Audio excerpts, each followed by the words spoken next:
When my boyfriend went viral online. His carefully planned birthday party was filmed and posted on social media. In the video, my so-called boyfriend held a cake covered in candles, standing in an elegantly decorated vacation estate among scattered rose petals, singing happy birthday to the girl across from him. Too bad that girl wasn't me. OMG. They're perfect together. If a guy put this much effort into my birthday, I'd marry him on the spot. I know the girl in the video shays the campus beauty at our school, total rich girl vibes. This is like a fairy tale romance. Right? Just renting this place costs thousands per night. Planning a whole birthday party here? This guy must be loaded. I closed Instagram with a blank expression and opened my chat with Blake Harrison. Our last conversation was from a week ago. I'd asked if he wanted to catch a movie this weekend. Blake replied that his advisor had something urgent and he couldn't make time. So much for our relationship. The girl Blake threw the party for was someone I knew, Rachel Walker, my roommate and his advisor's daughter. We didn't really interact much normally. But in the video, she was intimately holding onto my boyfriend's arm, making a heart shape at the camera. I called Blake directly. He didn't pick up the first time. The second call was about to go to voicemail when he finally answered. Blake's voice carried obvious irritation. What is it? 06. Didn't I tell you I'm swamped with my internship and thesis prep? I don't have time. He sure had plenty of excuses. Just as I was about to speak, I heard a sweet female voice on the other end. Oh, Blake, you're pulling my hair. Blake's tone became panicked for a moment. He quickly said, Vivi, I've got something to handle. I'll call you back after I finish this experiment. The line went dead. I took a deep breath, forcing down my anger, grabbed my things, and headed out. Blake and I met at the freshman welcome party. He was a year ahead of me, student body president, and something of a campus celebrity.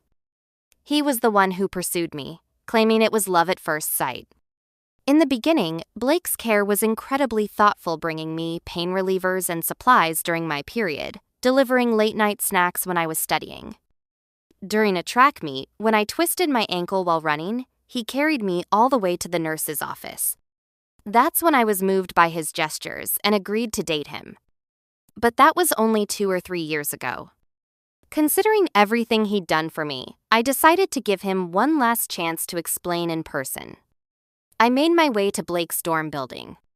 As I pushed open the door, I ran straight into his roommate, Kyle Martinez. Sister-in-law? Kyle jumped, startled. He shifted his gaze guiltily. You're looking for Blake? He's still in the lab. He took on this project with his advisor recently. Super busy. I couldn't help but laugh. What project? Planning Rachel's birthday party? Kyle's expression immediately changed, and he rushed to defend his buddy. No way. You've got it wrong. Blake just sees Rachel as a younger classmate, nothing like what you're thinking. I was already tired of listening. I checked my watch. Blake had class today, and as student body president, he couldn't skip. He'd definitely show up. After waiting a bit longer, I saw that familiar figure arriving late. And beside him, arm in arm, was a petite girl. Rachel Walker. What perfect timing. Kyle tried to smooth things over, but I pushed past him and strode forward. Vivi? Blake clearly hadn't expected to see me here, his face immediately changing color. Rachel, on the other hand, looked completely composed, even with a hint of smugness in her expression as she approached with a sweet smile. Oh, Vivi! What a coincidence, seeing you here. Rachel acted intimately familiar, speaking in a sugar-sweet voice. Yesterday was my birthday. I know you've been working part-time jobs, and I was worried you'd lose money if you took time off, so I didn't invite you. You're not upset, are you? I ignored her, focusing only on Blake, demanding a clear explanation. But Rachel wouldn't let it go, deliberately moving closer to show off the platinum necklace around her neck. This is the gift Blake gave me. It's the latest Cartier design. I only posted about wanting it once on Instagram, and he remembered and surprised me with it. You probably haven't seen such an expensive necklace before, considering. She looked me up and down with obvious superiority, her words dripping with unmistakable disdain. Your whole outfit probably costs less than $100. All discount store stuff, right? I couldn't help but laugh coldly.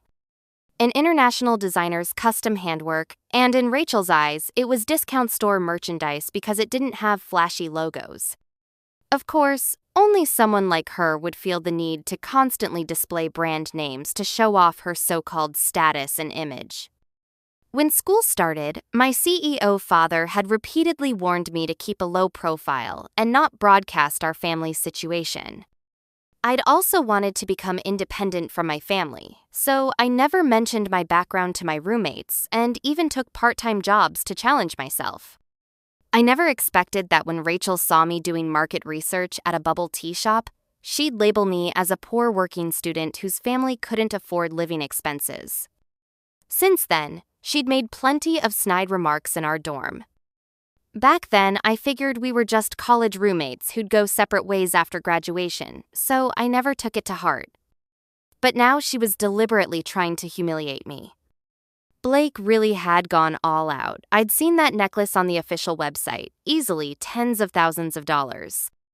And for my birthday, he'd given me a music box from a street vendor. At the time, he'd said that since we were both students, we should save money for a better future together. I cursed myself for being so stupid, actually believing such obvious, empty promises. Blake looked uncomfortable and pulled me aside. He lowered his voice. Vivian, stop making a scene. Rachel is my advisor's daughter. You know that. She's been pampered like a little princess her whole life. She's different from you. I stared at Blake in shock, hardly believing these words came from his mouth. What was he saying? So Rachel was a precious young lady who deserved a tens of thousands dollar necklace, while I was just a working class nobody who only deserved a street vendor music box? How shameless could he be to say something like that? And speaking of gifts, the watch Blake was wearing today was my Christmas present to Hema limited edition Patek Philippe 5,575 gone, now worth over 400, zero. I forced myself to stay calm and walked forward. Blake thought I was forgiving him, his tone softening slightly. I'm glad you understand. Rachel and I. Before he could finish, I reached out and forcibly removed the watch from his wrist. Ugh, what a waste. I'd rather throw it away than let him keep it. Blake didn't know the watch's value. But being stripped of it in front of so many people made him feel humiliated, his expression turning ugly. Vivian, what's your problem? No problem at all. I dangled the watch, smirking. I just realized how disgusting it is that I put up with you for so long. Rachel chimed in sweetly. Vivi, please don't fight because of me. She tried to grab my hand, but I impatiently shook her off. Don't touch me. I barely used any force, but she acted like I'd shoved her hard, crying out and stumbling backward. Blake rushed forward, catching Rachel around the waist, then turned to scold me furiously. Vivian? I really misjudged you. I never thought you could be so vicious. I was so angry I almost laughed. Blake was either blind or seriously brain damaged. This obvious manipulation was so outdated it wouldn't even make it into modern TV dramas. Rachel leaned against Blake, looking fragile and helpless. I'm fine, Blake. Don't blame Vivi. Maybe my words hurt her self-esteem. Kyle jumped in to help. Exactly. Relationship stuff can't be forced. Besides, you're the one who wanted to break up. Blake never treated you badly when you were together. Can't we just part on good terms? I was thoroughly disgusted. If Blake had properly broken up with me, I certainly wouldn't have made a scene. But his cold treatment while trying to time us, both what kind of person does that? Blake looked at me with a dark expression. Vivian, I'm asking you one last time though. You really want to break up with me? He sounded like he was magnanimously giving me one final chance. My response was a crisp slap across his face. Then I turned and walked away. No one came after me. Just as I left the building, I got a call from my brother Mason. Hey sis, I saw that video. 06. What's going on? I summarized briefly. We broke up. Mason slapped his leg. Good. I always said that guy wasn't good enough for you. Lynn, go buy some fireworks tonight. I'm treating the whole crew to dinner to celebrate. Me. While it was supposed to be congratulations, I felt like my troublemaker brother was just enjoying the drama. I warned him coldly, fireworks are banned in the city. Mason chuckled. All right, sis, forget about that loser. I'm coming to pick you up now. We're having a proper feast tonight. Shortly after hanging up, Mason texted, I'm here. After high school, Mason was determined to get into art school and break into entertainment, even having a huge fight with our parents about it. Now, a few years later, he'd actually become a top celebrity. So, to avoid causing a commotion, I usually forbade him from visiting me. But today was an exception. Though I dumped Blake, 2 years of genuine feelings weren't fake. Ending things this way left me feeling somewhat unsettled. More than sadness or anger, I found it laughable. Laughable that Blake could be seduced by such obvious tactics. I walked out of campus and immediately spotted a flashy red Range Rover. A brand new model that wasn't even officially released domestically yet. I had no idea how Mason had gotten his hands on it. The window rolled down and he stuck half his body out, excitedly waving at me. Students at the campus gate were already staring and taking photos with their phones. I rushed over and shoved Mason's head back into the car. Mason was still grinning. How do you like it, sis? My new car's pretty cool, right? I rolled my eyes, gave him a half-hearted compliment, and urged him to drive before we attracted more attention. Thanks to Mason, my mood improved considerably after dinner, and I didn't return to the dorm that night, staying at home instead. The next morning, Mason drove me back to school. When I pushed open the classroom door, the students who'd been chatting suddenly fell silent. Someone made a pointed comment. I thought you weren't coming to class today. I looked up. It was my roommate Sophie, who was close friends with Rachel and often hung around with her. Rachel patted her arm. Don't say that. I believe Vivi just got caught up in vanity and made a mistake. We shouldn't judge her with colored glasses. What are you talking about? Even an idiot could hear the implications in their words. I looked directly at Rachel. You better explain this clearly. Sophie snapped. Why are you yelling at Rachel? What, you do shameless things but don't want people talking about it? Yeah, it's all over the forum with photos. You can't say it's fake. Several classmates started chiming in, no telling how long this has been going on. Her poor boyfriend probably got cheated on for ages before finally breaking up and getting with Rachel. I ignored their mocking and pulled out my phone to check the forum. When I saw the pinned post in red, my pupils contracted slightly. It was a photo of Mason picking me up yesterday afternoon. The caption was equally attention-grabbing. Finance Department beauty kept by Sugar Daddy Luxury Car Pickups in broad daylight. Within hours, it had gotten tens of thousands of views. The photo clearly showed my face, but didn't capture any of my brother or the license plate, which was conveniently blurred out. The comments were a complete mess of disgusting remarks. This was absurda. Few photos were enough to label me as some old man's kept woman. If Mason found out about this, there'd be hell to pay. Rachel glanced at my expression and said understandingly, Don't worry, Vivi. We won't discriminate against you. We all know your family situation. As long as you're willing to turn over a new leaf, we'll all help you. Turn over a new leaf? I couldn't help but laugh. What kind of thing are you to discriminate against me? I haven't even started judging you for being a homewrecker. By your logic, Now that you've dumped Blake, shouldn't that count as abandoning evil for good? My ruthless sarcasm immediately changed Rachel's expression. A few male classmates who always sucked up to Rachel couldn't stand it, slamming their desks as they stood up. Vivian, how can you talk like that? I rolled my eyes. What, you can do it but people can't talk about it? Rachel wanted to say more, but the professor walked in. She had to reluctantly shut up, though her eyes were red as she cried through the entire class while the professor didn't even bother to address it. After class, as I was packing up to leave, I heard Blake's angry voice, "Vivian." I looked up to see Rachel with a pitiful expression, still trying to hold Blake back. Blake was furious, saying harshly, "Vivian, I really never thought you were this kind of person.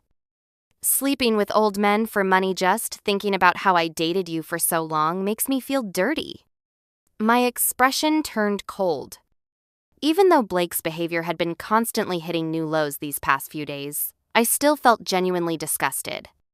Well said. I glanced at Rachel, whose eyes held barely concealed smugness. For a guaranteed graduate school spot, you've practically become the ultimate lapdog. Don't tell me you think you're so noble and great.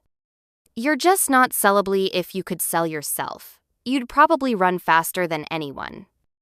My words hit Blake's sore spot, and his face immediately changed. He became defensive. "You're talking nonsense. I've already passed my internship at Sterling Corporation. They gave me a formal offer and agreed to let me keep the position while in grad school. I'm nothing like a woman who sells her body." I couldn't help but laugh. Sterling Corporation was my dad's company, a global Fortune 500. Even though our school was among the top tier, very few students actually landed Sterling offers. But here he was, acting like he was above everyone else before even officially starting. Wasn't he celebrating too early? "You better be careful," I said slowly. "Don't count your chickens before they hatch." Rachel said softly, "Vivi, don't give up on yourself too early.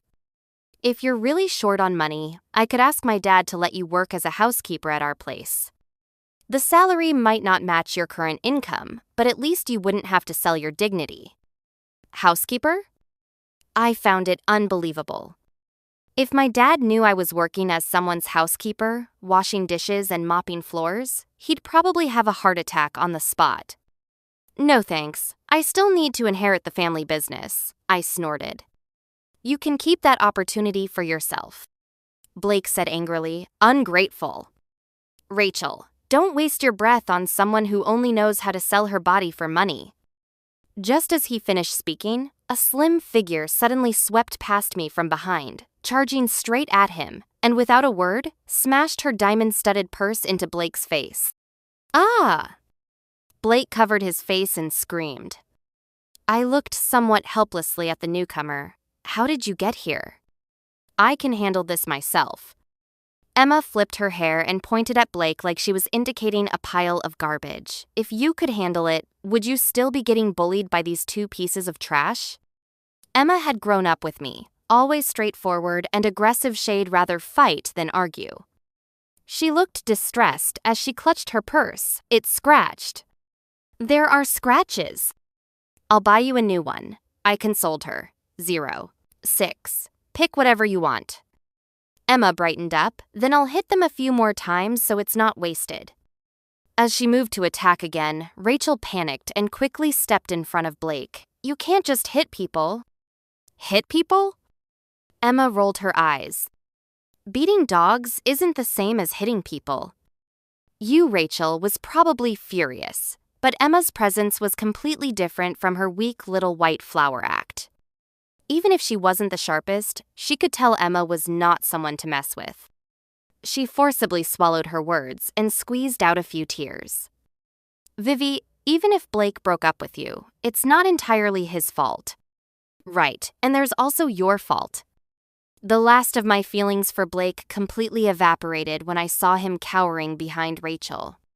All that remained was pity and disgust. "But I should thank you for picking up this trash from my side." After leaving that final comment, I pulled Emma away. Emma clicked her tongue in disappointment. I told you ages ago that guy was no good, but you were all head over heels like you had to marry him. Now look, you fell into a ditch, didn't you? Falling into a ditch was overstating it at most. I'd tripped and caught myself in time.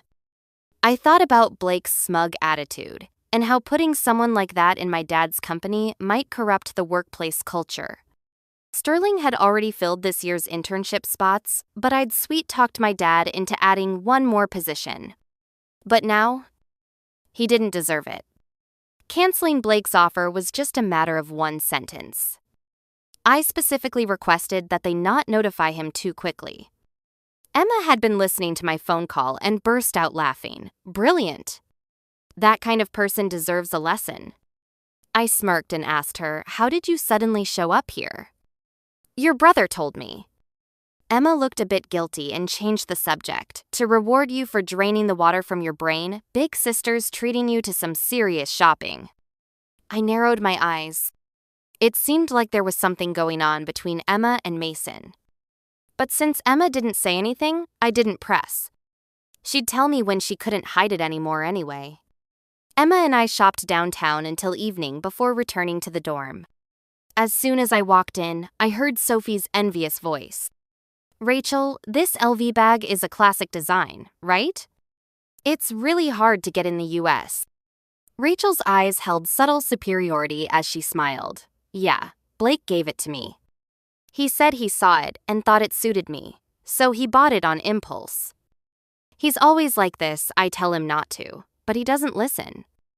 I paused slightly in opening the door. Bought it on impulse?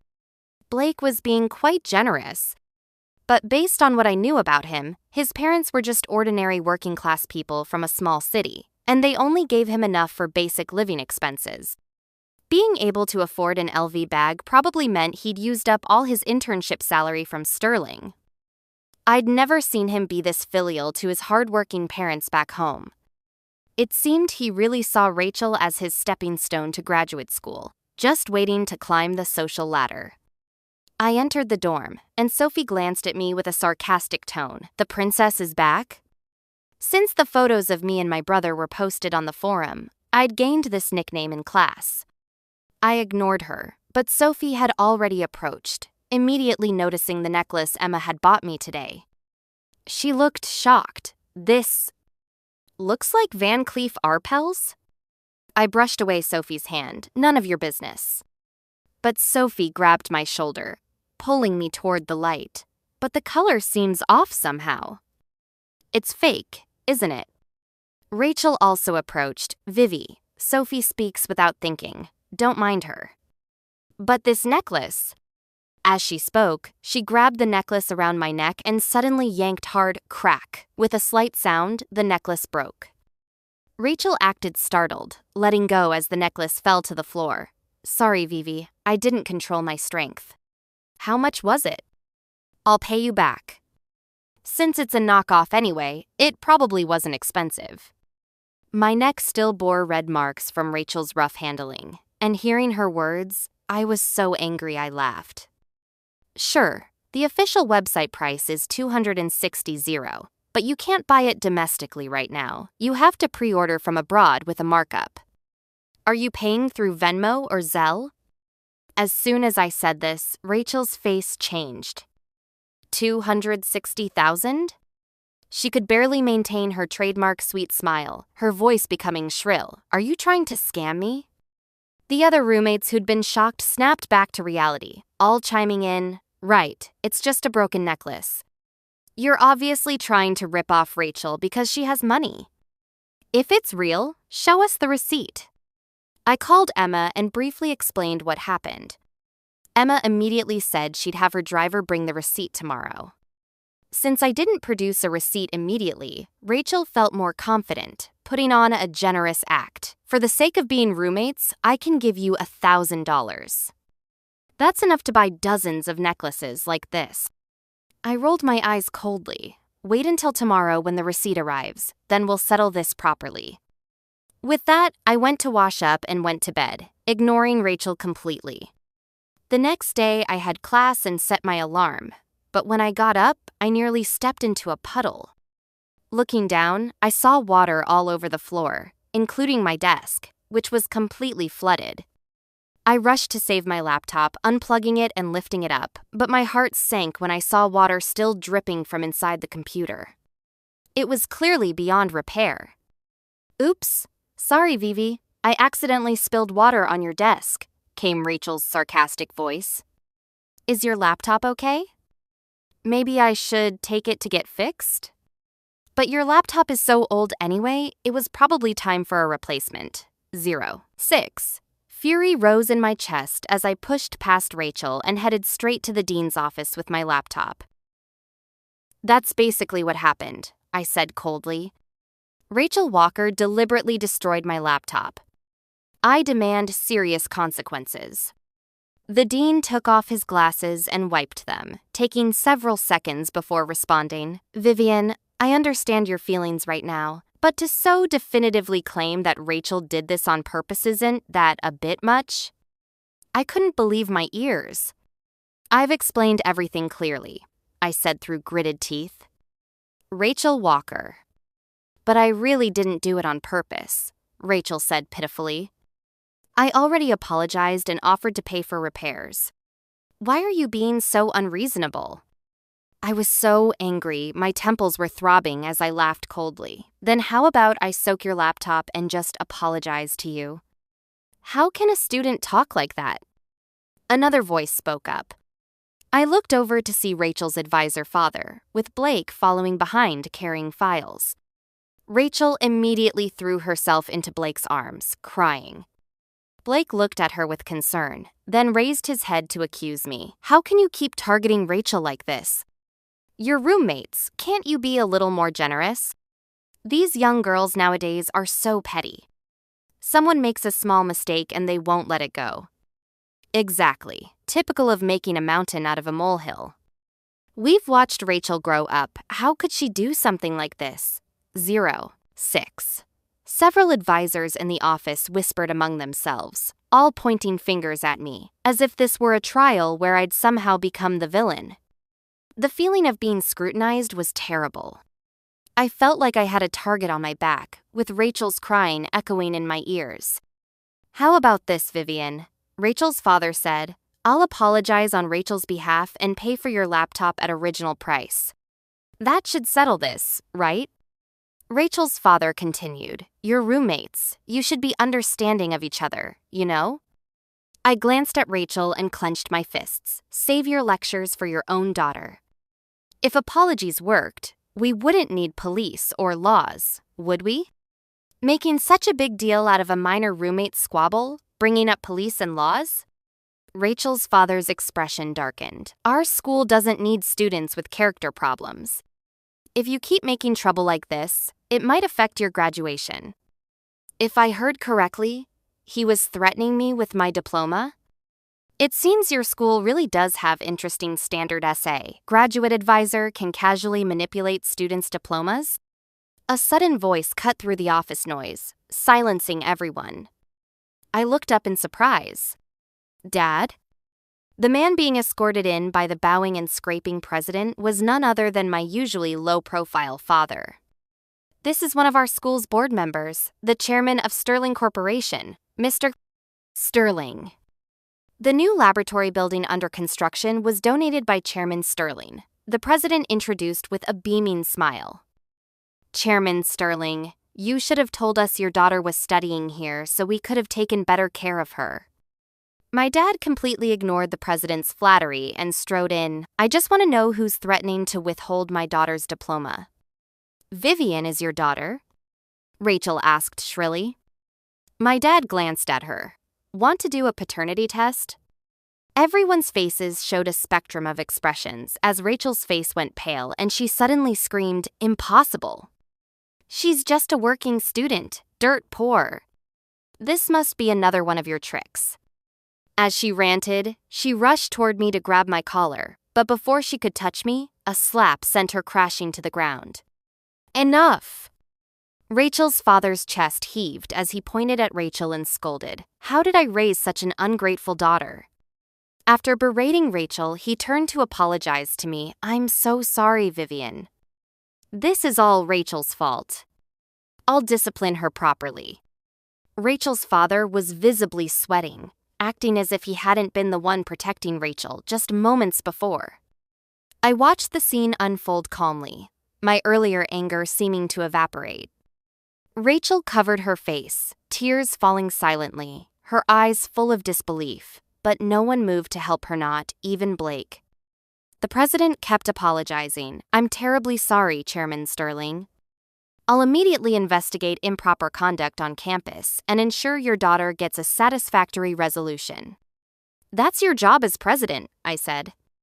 "Right now, I just want Rachel Walker to compensate for my losses. We'll set aside the laptop and necklace costs for now, but there's also this." I pulled out my phone. That morning, Emma had sent me the investigation results about the defamatory post. The IP address traced back to our dorm. Rachel went white as a sheet. Her family's wealth was decent. The necklace and laptop compensation, while expensive, wouldn't require selling their house. But the real thing that would destroy her was this post. "I'll have my lawyer file formal charges. The court will mail you the subpoena." After I finished speaking, I looked at my dad, who nodded approvingly, indicating he'd let me handle everything myself. After my dad left, I returned to the dorm. Rachel wasn't there, and the other roommates still didn't know what had happened, making snide remarks. "Did you come crawling back after failing to extort money?" These people were just Rachel's lackeys, any not worth wasting time on. My phone suddenly vibrated. It was Blake calling. I answered, and after a moment of silence, Blake's voice came through. "Vivi." His tone was full of pain, though I couldn't relate. "I'm sorry, I was wrong.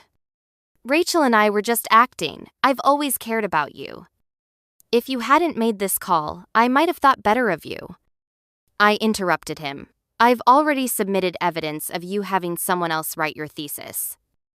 You should be getting an investigation call soon." The line went silent.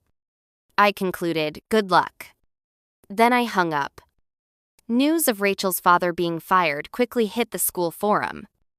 What came out wasn't just this incident, but over a decade of using his position to solicit massive bribes. With this scandal, Rachel completely disappeared from school, and her few roommate lackeys finally shut up, giving my ears some peace. Mason called me, awkwardly saying he wanted to treat me to dinner, him and Emma together. This kid worked fast. Remembering how Emma had come to school to find me last time, I couldn't help but find it amusing. But we'd grown up together and knew each other inside and out. With Emma being my best friend, I had no concerns about it. I declared that I was basically giving away my troublemaker brother to her. During dinner, Emma mentioned Rachel's situation. A friend of mine does legal aid work and met Rachel and her mom seeking help. Seems like they borrowed money to pay debts, even got involved with predatory loans. When they couldn't pay back, things got really ugly. Photos and videos spread everywhere. Her dad, being a professor and all, had his reputation completely destroyed and was hospitalized. But those loans were illegal anyway, so they should be able to recover some of the money. But whatever Rachel had done before, how she ended up taking loans, and what she'd do next was all her business now. Under legal protection, at least she wouldn't end up too badly off. 6. After dinner, Mason and Emma drove me back to school. Mason wouldn't stop talking. "Sis, you've got to be more careful choosing boyfriends. Even if you can't find someone as outstanding as me, don't bring home trash." Emma smacked him on the head without mercy. "Shut up." I couldn't help laughing. When we reached the school gate, I waved goodbye and was about to head back when a figure suddenly lunged out from the corner. "Bitch." He held a gleaming knife, stabbing wildly at me. "It's all because of you, you whore. You ruined everything." I instinctively tried to dodge but tripped and fell, and the next second, Mason grabbed the attacker and started punching. The person was disheveled and filthy, looking like they hadn't changed clothes or bathed in Aegisa, complete vagrant. Even while being pinned down by Mason, he kept struggling, his matted hair falling away to reveal a gaunt face. It was Blake. Emma helped me up, her voice shaking. "Vivi, are you okay?" I was still in shock, fumbling for my phone. "Let's call the police." The police quickly took Blake away. This was right at the school entrance. Forget pedestrians. There were security cameras everywhere. The case was crystal clear. Blake was detained awaiting trial. Later, the police called to tell me the interrogation results were ready. Blake had been lurking around the area for some time. Since graduation was approaching, I'd been on campus preparing my thesis. He'd been expelled from school and couldn't get in, so he'd been hanging around outside, but hadn't found an opportunity until the day I went to dinner with Mason and Emma. His original plan was to kidnap me, then extort money from my family before fleeing. Unfortunately for him, it didn't work out. I sat in silence for a moment, then went to the detention center to see Blake one last time. In the visiting room, Blake looked menacing, his whole demeanor having deteriorated. Seeing me enter, he struggled against his handcuffs. "Bitch! This is all your fault. If it weren't for you, how would I have ended up like this?" Even now, he was still blaming everyone but himself. "I didn't make you plagiarize your thesis, and I didn't force you to chase after Rachel for a guaranteed grad school spot," I stated calmly. "Everything you're getting now is just karma for your past actions." But Blake was completely beyond reason, breaking into increasingly vulgar curses. I closed my eyes. The person in front of me was completely different from the young man who had once made my heart flutter. Attempted assault won't get you the death penalty. When you get out, you'll still have a chance to be a decent person. I left that final comment and walked away from the visiting room without looking back, finally putting a period on this chapter of my past. Epilogue: New beginnings outside. The weather was perfect. The day Blake was sentenced happened to be my graduation day. Listening to the verdict over the phone, I found I didn't really care anymore. In the distance, Emma and Mason had come, along with my mom and dad. They called out to me, "Come on. Let's take a photo together." I smiled and called back, "Coming." Brilliant sunlight fell behind me as I walked toward my future. The end.